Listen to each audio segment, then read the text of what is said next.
Assalamualaikum warahmatullahi wabarakatuh. Eh, selamat selamat menikmati kegiatan aktivitas masing-masing. Kali ini saya akan membahas tentang dodo. Dodo adalah burung yang tak mampu terbang yang pernah hidup di Pulau Mauritius. Burung ini berhubungan dengan merpati. Burung ini memiliki tinggi sekitar 1 meter, mampu makan buah-buahan, dan bersarang di tanah. Dodo punah selang menengah sampai bahkan 100 tahun ke-17. Kepunahannya sering dibuat oleh arketipe karena terjadi dalam sejarah manusia dan dampak kegiatan manusia. Etimologinya tidak jelas dari mana kata dodo berasal. Mungkin berhubungan dengan dodar, bahasa Belanda sebagai sejenis bebek.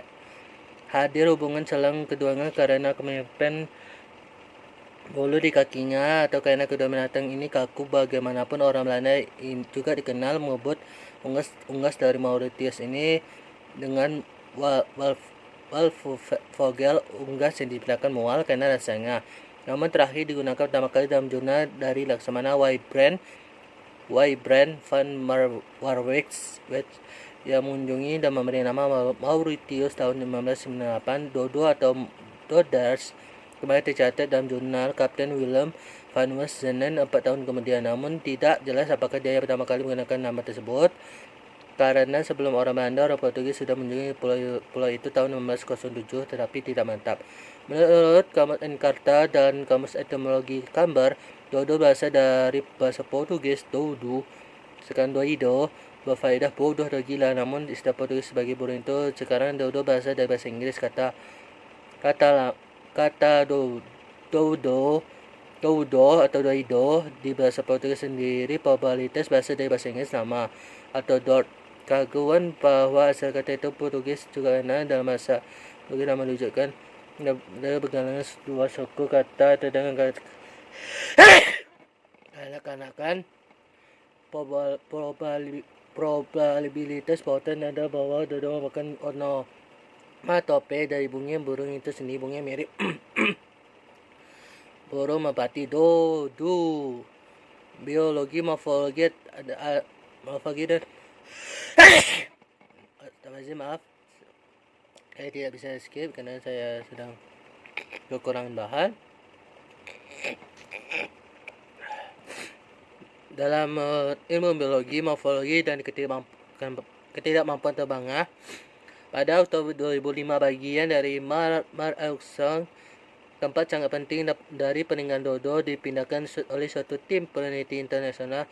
Banyak peninggalan ditemukan termasuk tulang dan burung dengan kedewasaan beragam, dan beberapa tulang jelas berasal dari kerangka seekor burung dan tersimpan dalam posisi aslinya. Temuan ini dipertunjukkan pada publik pada Desember 2005 di Naturalis, suatu musim di Leiden. Sebelumnya beberapa spesimen yang dikaitkan dengan dodo sudah kena bahkan terdiri atas tulang-tulang berserakan. Museum Natural History di Dublin dan di Universitas Oxford di selangnya berwarna spesimen yang disusun peninggalan yang tidak berhubungan. Telur dodo dipertunjukkan di musim London Timur di Afrika Selatan. Sampai masa ini peninggalan yang sangat lengkap yang dipertunjukkan di Museum of Natural History di Universitas Oxford. Di Universitas Oxford, beberapa sebagian tulang kaki dan kepala yang mengandung sisa bagian tubuh lunak yang ada di spesies ini. Sisa dari dodo terakhir disimpan di Oxford Ashmolean Museum, tapi di mendengar 100 tahun ke-18 spesimen itu tak belum merusak dan diperintahkan sebagai dibuang oleh kurator atau direktur museum sekitar tahun 1755. Di bulan Juni 2007, para petualang yang mengeksplorasi suatu gua di Samudra India menemukan rangka dodo yang sangat lengkap dan sangat disimpan baik dibanding lainnya sama ini. Dari cerminan artis kita kenal bahwa dodo memiliki bulu keabu-abuan, paruh sepanjang 23 cm dan ujung bengkok, sayap sangat kecil, kaki kuning yang kokoh dan seberkas bulu keriting di bagian ujung belakangnya. Dodo adalah unggas yang sangat akbar dengan berat sekitar 23 kg. Tulang dadanya tidak dapat menunjangnya sebagai terbang. Burung yang hidup di tanah ini berevolusi dan menggunakan ekosistem Pulau Mauritius tidak memiliki makhluk yang mampu memasangnya. Cerminan tradisional dodo ada burung yang gemuk dan canggung, tetapi pandangan ini telah dipertentangkan di zaman sekarang. Pendapat umum ilmuwan sekarang adalah bahwa lukisan selama itu menunjukkan spesimen yang dianggap dan diberi makan terlalu banyak. Karena mayoritas memiliki musim kering dan basah, dodo probabilitas mengembangkan diri dengan buah dewasa di belakang musim penghujan sebagai selamat melewati musim kemarau masa langkah makanan. Laporan kontemporer menyebutkan burung ini memiliki selera makan yang rakus sehingga dalam penangkapan akan sangat gampang mengalami kemakan makanan. Dodo memakan pohon tambaku atau dikenal sebagai pohon dodo. Dihipotesis oleh Stanley Temple telah dimakan oleh dodo hanya menikmati pencernaan dodo. Benih buah-buah ini dapat tumbuh. Beliau menegaskan bahwa Tambalakoque sekarang hampir punah karena tiadaan dodo. Beliau memasak agar 17 buah-buah ini makan kalkun liar dan 3 serangan dapat ditambah. Dalam penelitiannya, Temple tidak berupaya menumbuhkan benih dari buah-buahan perawatan sebagai kontrol yang tidak diberikan pada kalkun sehingga dampak pemberian buah-buahan untuk kalkun tidak jelas. Temple juga memperhatikan laporan penelitian kegiatan pencemaran benih Tambalakoque oleh A. W. Hill tahun 1941 dan H. C. King tahun 1946 yang menemukan bahwa benih itu dapat tumbuh walau sangat jarang dapat dimakan unggas. Kepunahan dodo adalah burung yang tidak takut pada manusia ditambah ketidakmampuan sebagai terbang ciptakannya menjadi mangsa yang gampang ditangkap. Orang yang mendarat di Mauritius memakan burung ini, namun pedagang dunia melaporkan rasa dodo tidak enak dan dagingnya keras. Sementara spesies lokal pautannya seperti rat merah enak rasa. Umumnya dipercaya bahwa pelaut Melayu menghargai burung ini dan membunuhnya hanya sebagai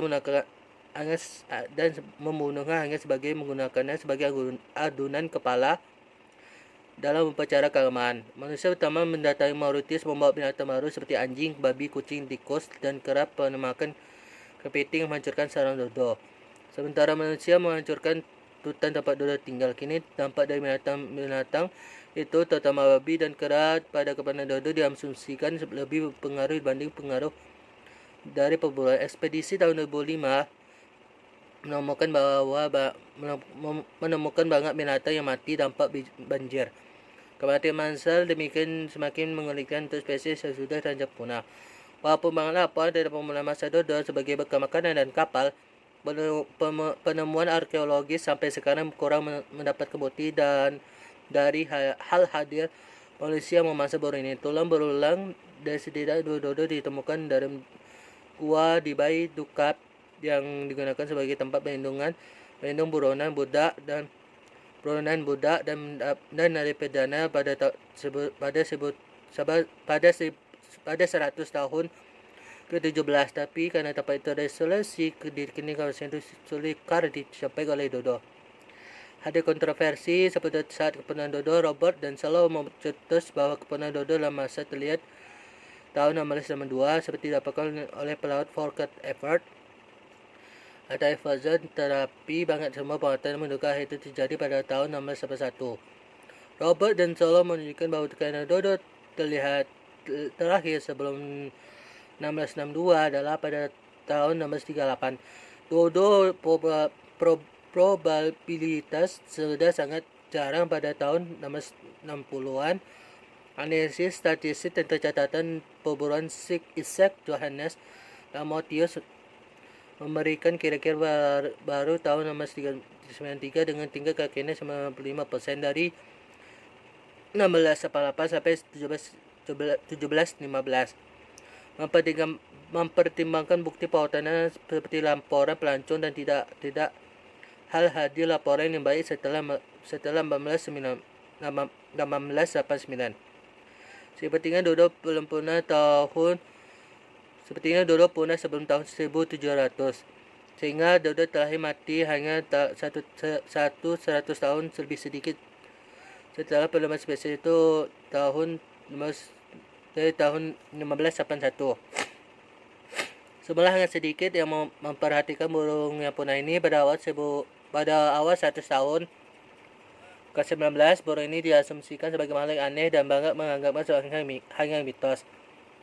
Dengan penemuan serangkaian tulang dodo di Mart Outsang dan laporan yang dibuat oleh Joe Scott mulai tahun 1805, minat terhadap burung ini mulai lebih. Dalam tahun yang sama dengan kemudian publikasi laporan kalau burung baru punah ini dibuat menjadi salah satu watak dan cetak Alice Adventure in Wonderland. Hasil karya Lewis Carroll. Dengan populer tersebut, dodo jadi banget dikenal dan gampang diketahui sebagai ikon dari kepunahan. Sekian dulu pembahasan saya. Salam